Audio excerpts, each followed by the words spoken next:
আসসালামু আলাইকুম। বাংলাদেশ বেতার, গোপালগঞ্জ। খবর পড়ছি নাহিদা।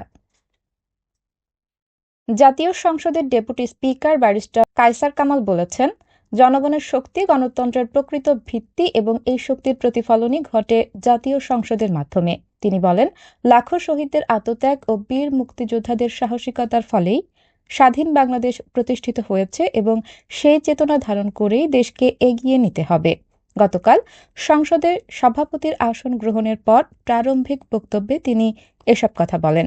ব্যারিস্টার কায়সার কামাল শহীদ রাষ্ট্রপতি জিয়াউর রহমান বীর উত্তমকে গভীর শ্রদ্ধার সঙ্গে স্মরণ করে সাবেক প্রধানমন্ত্রী বেগম খালেদা জিয়ার প্রতি শ্রদ্ধা নিবেদন করেন।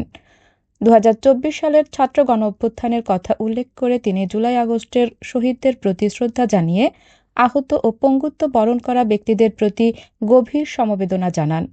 ডেপুটি স্পিকার বলেন, জাতীয় সংসদ আমাদের গণতান্ত্রিক কাঠামোর কেন্দ্রবিন্দু, যেখানে জনগণের সার্বভৌম ক্ষমতা তাদের নির্বাচিত প্রতিনিধিদের মাধ্যমে প্রতিফলিত হয়। সংসদ শুধু আইন প্রণয়নের স্থান নয়, বরং সরকারের জবাবদিহিতা নিশ্চিত করার ক্ষেত্র।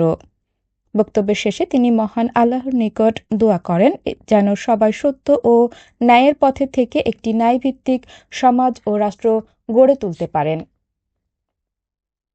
স্থানীয় সরকার, পল্লী উন্নয়ন ও সমবায় মন্ত্রী মির্জা ফখরুল ইসলাম আলমগীর বলেছেন, ফ্যাসিস্ট সরকারের উন্নয়নের নামে ব্যাপক দুর্নীতি করেছে।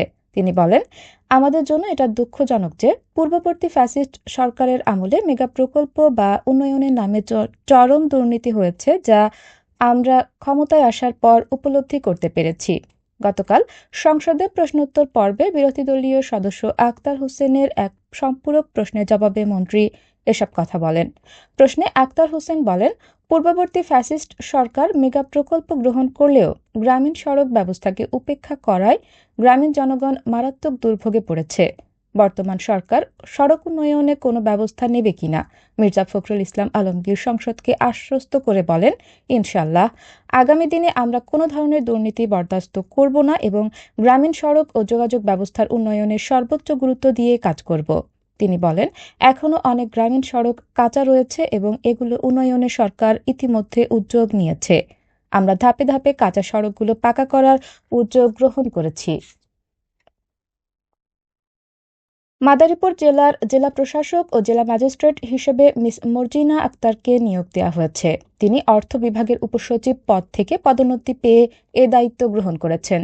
গতকাল রাষ্ট্রপতির আদেশক্রমে জনপ্রশাসন মন্ত্রণালয় থেকে জারি করা এক প্রজ্ঞাপনে এ তথ্য জানানো হয়। উপসচিব আমিনুল ইসলাম স্বাক্ষরিত ওই প্রজ্ঞাপনে মাদারীপুর সহ দেশের ১১টি জেলায় নতুন প্রশাসক নিয়োগের সিদ্ধান্ত জানানো হয়েছে। এদিকে মাদারীপুরের বর্তমান জেলা প্রশাসক জাহাঙ্গীর আলমকে তার পদ থেকে প্রত্যাহার করে জনপ্রশাসন মন্ত্রণালয়ে সংযুক্ত করা হয়েছে। তিনি গত বছরের ১৩ নভেম্বর মাদারীপুর জেলার জেলা প্রশাসক হিসেবে দায়িত্ব গ্রহণ করেছিলেন।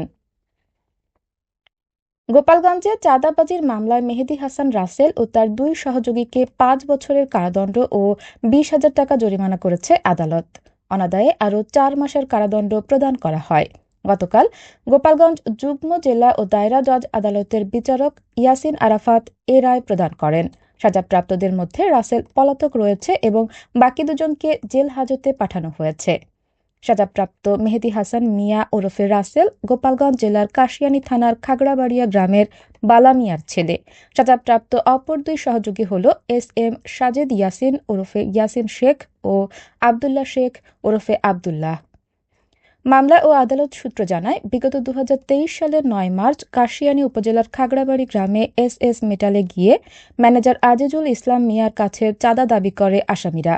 ওই ঘটনায় পরের দিন গোপালগঞ্জের কাশিয়ানী থানায় আজিজুল ইসলাম মিয়া বাদী হয়ে একটি চাঁদাবাজির মামলা দায়ের করেন।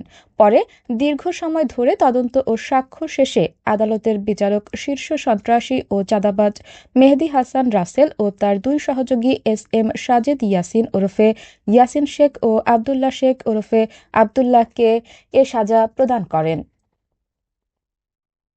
গোপালগঞ্জে ২০২৫-২৬ অর্থ বছরে ৮৫ হেক্টর জমিতে মটর ডাল আবাদের লক্ষ্যমাত্রা নির্ধারণ করা হয়েছে। হেক্টর প্রতি ১.২ মেট্রিক টন হিসাবে এবছর মোট ১০২ মেট্রিক টন মটর ডাল উৎপাদনের লক্ষ্যমাত্রা নির্ধারণ করেছে কৃষি বিভাগ। সবশেষে আবহাওয়া।